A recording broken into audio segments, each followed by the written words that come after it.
I've come today to the village of Clyst Honiton. Clyst Honiton is about 5 miles outside the city of Exeter in the county of Devon in the UK. Clyst Honiton is a village that you really don't notice. You go tearing past it on the A30 on your way to the West Country, and now it's a sort of little backwater next to Exeter Airport. So all the roads lead to the airport, and the village of Clyst Honiton is kind of left alone. If you're hearing a lot of background noise, then that's from the very busy A30 road, and a little bit of wind noise as well creeping in today. It's quite windy here. There's a stone here with some nice engraving at the top, the clasped hands, and above that we have some decoration of leaves. This stone is to Sarah Ann, the widow of Robert Northcott, and she died in 1910. The engraving on this one's a little different. We have the leaves, but then we have a crown sort of going through around the leaves. The memorial below is for Bessie Mortimer, who fell asleep in 1907, just 35 years old. We have a war grave here to Private S. Retter, Royal Army Service Corps. He died in 1917, and he's part of the plot for the Retter family. On his left is Walter Retter, died 1911, aged 49, and there's other names here as well. Just a little further back is this one to Private E.H. Franklin, Devonshire Regiment, who died in 1916. Also over the back here, one to Private J.J. May, Devonshire Regiment, who died in 1919.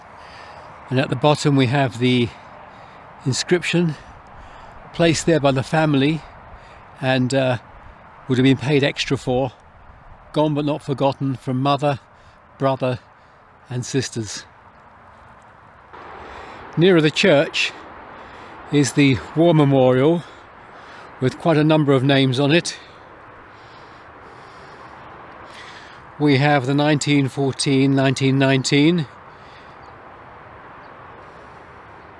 10, 11 names on there of people who died, and presumably they'll be the ones that are buried out on the front in Flanders and the other battlefields.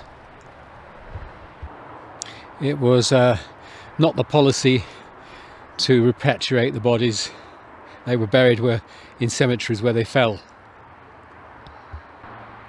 More decoration on this stone, and this is to Jenny, the beloved wife of George R. Scott, who died in 1919. Nearer the church we have a number of these table tombs. There's one there, a couple up there, and some more further back. This one next to the church can just make out the name to Thomas Westcott. Another one here in a very decayed condition. And 3 more here, but the inscriptions are very difficult to read, and the growth of the ivy on top is not helping. A couple of lower tombs here, but again the inscriptions are now covered with lichen. No doubt with a lot of effort they could be read, but not readily read. This one in fact does have a name we can read. It says Edward Richard's Wish. Round the back of the church, very overgrown here, half a dozen stones still standing. This one is to William Fish, and he died in 1873. This one's down at a low level, but it's retained its readability.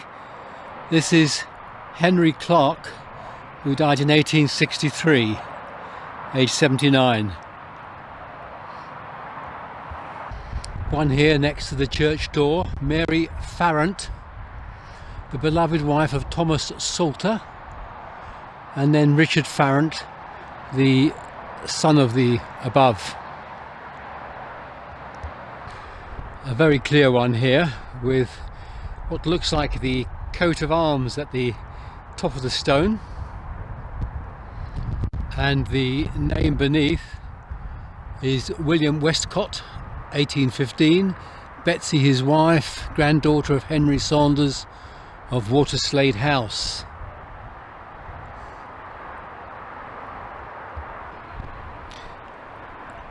On this memorial there was a mistake made. It reads Philip Salter, lay vicar of the Exeter Cathedral, died July, and then we have a large long piece cut out. Now that would have been a replacement, but a stone inserted there with the correct date, and but then over the years that's fallen out and just left the groove. Underneath it says aged. Well, it looks like 30 in Roman characters. I don't think it means 3 X's. Underneath is Nathaniel Salter, father of the above, and that gives the year he died in Roman numerals as well, and so further down. Another appearance of the name Retta, Courtney Retta, aged 41 in 1921, and then his wife Eva Florence Retta. One here with the cross on top, one of the larger stones here, and this is in memory of Laura Elizabeth, the only child of Edward Pratt and Lavinia Broughton, who died in 1880, aged 13 years.